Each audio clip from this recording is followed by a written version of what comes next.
কইয়া কইতা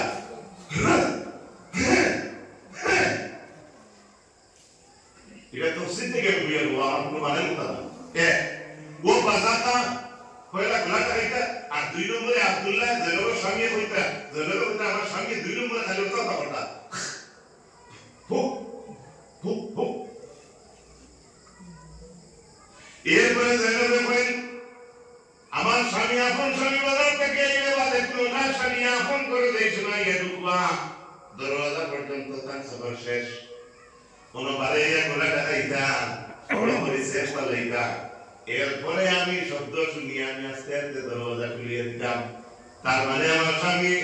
বারে থাকা অবস্থায় গলার শব্দ শুনিয়ে বাজার সেপালানি শুনিয়ে আপন স্ত্রী কোনো থাকলে মাথার মধ্যে কাপড় নাই বা শরীরের কাপড় অনেক সময় ফেলে যায় ভুলে যায় এখন কিলা সময় আছে আপন স্বামীও বিলা খান দেখতো নিজের বিবিরে বিলা দেখতো চায় না তার বাদ লাগে এতটুকু পর্দার ইজ্জত আল্লাহর কাছে আছে সুবহানাল্লাহ ইনো শেষ নাই আমরা সাইড মজবে কইলাম মাতুকা আমরা জানি তো স্টোরা শিখছি এটা তো আপনার সোশ্যাল মিডিয়া দেখবা মজব নিয়েও ফেলাও কেউ মজব মানটা না না আমি মানা লাগবে আগে ইমাম আহমদ ইবনে হাম্বল রাহিমাহুল্লাহ তাআলা ইমাম আহমদ ইবনে হাম্বল ফরমান انه قال اذا دخل الرجل بيته واستحب له ان يتنحنح او يحرك عليه ইমাম আহমদ বিন হাম্বল ফরমান একজন মানুষ বাড়িতে যদি আইয়া ঢুকে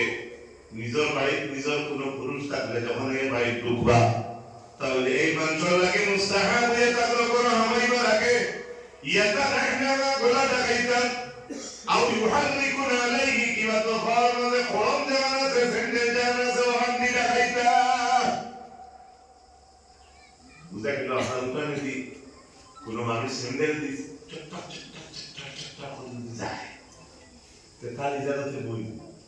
আপনি তো গরম মহিলা যদি থাকো তে নিজের ছোট বাচ্চাকে ও যদি ঢুকাইলে এখন মানুষ সেন্ডেল দিয়ে যা তাহলে তফসিলে ফল তার একটা ইজাজত ছেলিয়া যায় তার কোনো বুঝইতো না কারণ হে মুক্তি হইতো আসলো তাছা হয়নি হে ইবাই না হইয়া তার বউ পাকিস্তান দিনা মাত্র গেছে তো এটা মাত্র এগুতে খাটিয়ে হইলো আইবা দিয়া মানে পার তলে দেখানো আছে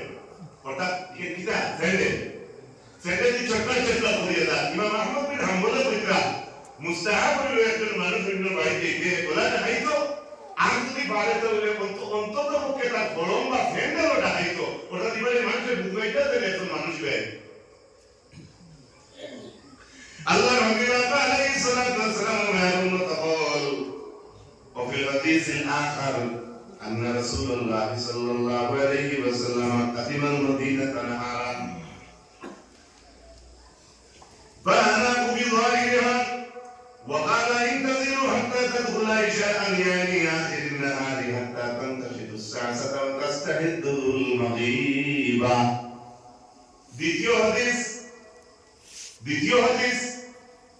কইরা যে রাসূলুল্লাহ সাল্লাল্লাহু আলাইহি ওয়াসাল্লামের লগে সাহাবায়ে কেরাম বলিয়া আল্লাহর নবী দিনের দাওয়াত শেষ করিয়া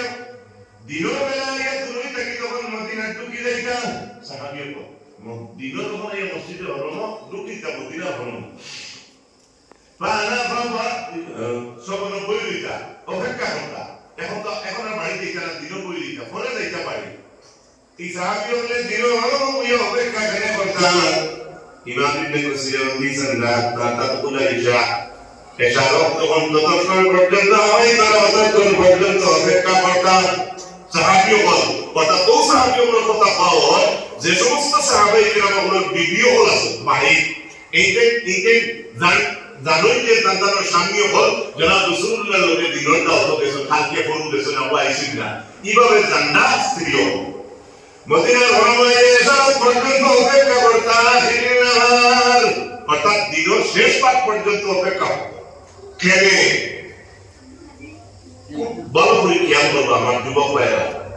সরল কথা না حتى تنتشد الساعة وتستعد المغيبة দিনের বেলা সাহাবায়ে কেরাম হরম হয়ে অপেক্ষা করতে এসে রাত পর্যন্ত আগত থেকে খবর দেওয়া আমরা যাই বাড়িতে সাহাবাই কেরাম আইতেছেন কিছু সময় পরে বাড়িতে আমি দেইবা এই জায়গা অপেক্ষা কোন কারণে খবরদার ইমাম ইবনে কাসির লেখরা যে সাহাবাই কেরাম হলো বেদিনতে সুন্নত দিদি বলিয়ে সুন্দর হইয়া রইতা বলি বকা সুবহানাল্লাহ দেখছেন নি কিছু কিছু বই এই তোর মামুনি তো সুলো ফাঁকা বলা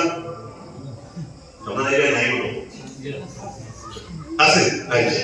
দেইগে দিদি হাত্তা তামতাসিতু সাসা এটা আমরা পরিবারের মানুষ যখন দিদি বলে আপনারা কেমন জানি না ফাঁকা লাগালে সব বলুন বক্সা বলতা বলি সাহাবাই কেরাম বল দিল হরমে অপেক্ষা করতা যে তাইতে বাড়িতে আর নিজের বউ সুর কি ফেলে দিতাম সুবহানাল্লাহ এলা কিন্তু স্বামী স্ত্রী দুর্বল লাগলে খালি একটু ভাবে ডাক দিস না আর খালি একটু ভাবে ফিরো দিস না এলা স্বামী আছে হে পুরো রুশন হতা বিয়া হল